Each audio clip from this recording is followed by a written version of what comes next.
Dalam 3 dekade terakhir, wajah ibu kota berubah drastis. Jakarta yang pada tahun 80-an masih terasa nyaman dengan pepohonan hijau, kini berubah menjadi hutan yang justru ditumbuhi gedung-gedung bertingkat. Gedung tinggi yang menjulang sekilas mempercantik wajah ibu kota. Namun, di balik kemegahannya justru mengandung resiko yang menghantui warga. Salah satunya kondisi gedung yang sudah tua dan mengalami kemiringan, sehingga sewaktu-waktu dapat menyebabkan keruntuhan.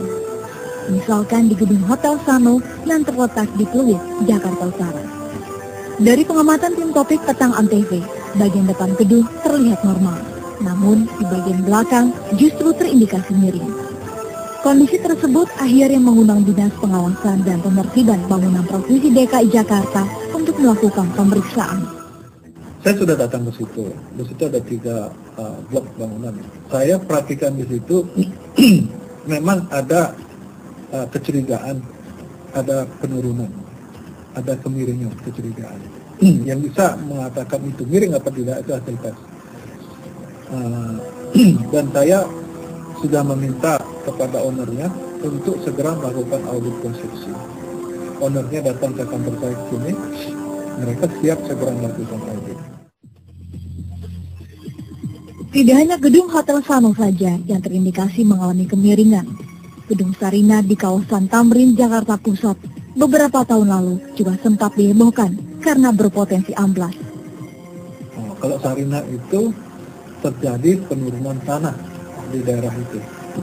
Sehingga yang turun itu adalah yang freestanding, artinya lantai bangunan atau bangunan yang pondasinya dangkal, yang di permukaan, bukan pondasi dalam. Kalau pondasi dalam, Sarina nggak apa-apa itu. Bahkan gedung Dewan Perwakilan Rakyat Daerah DKI Jakarta yang terletak di Kebon Sirih, Jakarta Pusat juga tidak memiliki ketahanan konstruksi yang layak. Dari hasil penelusuran tim Topik Petang Antv, 2 tiang pondasi pada gedung milik pemerintah ini sudah mengalami keretakan. Walaupun belum terlihat parah, namun jika dibiarkan tentunya akan berpengaruh pada kekuatan gedung secara keseluruhan.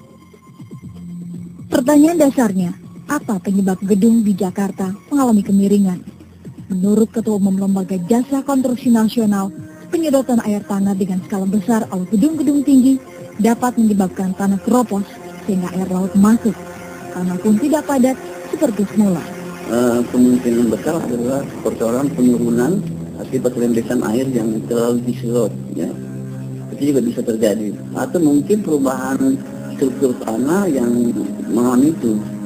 Kemiringan gedung memiliki toleransi terhadap tinggi gedung. Namun, jika sudah melebihi batas toleransi, maka gedung miring sangatlah berisiko tinggi. Upaya paling efektif adalah dengan merubuhkannya agar tidak membahayakan semua pihak. Kalau sudah masuk di luar batas toleransi, saya kira perlu diambil tindakan. Tindakan pengamanan itu salah satunya mungkin memperkuat atau menyuntik dalam istilah teknologi, menyuntik daripada kekuatan-kekuatan fondasi itu. Untuk dalam istilah teknologi menyuntik untuk kekuatan fondasi itu. Ya. Atau sekaligus bangunannya harus dirubuhkan karena akan sangat berbahaya terhadap keselamatan baik keselamatan pemakai gedung maupun masyarakat sekitarnya. Keberadaan gedung-gedung tinggi memang dapat mempesona wajah ibu kota. Namun jika tidak dirawat dengan baik, justru dapat mengancam keamanan dan kenyamanan warga Jakarta. Kesadaran inilah yang harus dipupuk semua pihak oleh pemerintah Provinsi DKI Jakarta, pemilik gedung hingga warga sekitar. Demikian laporan tim liputan Topik Antv, Beta Perkasa dan John Bosco dari Jakarta.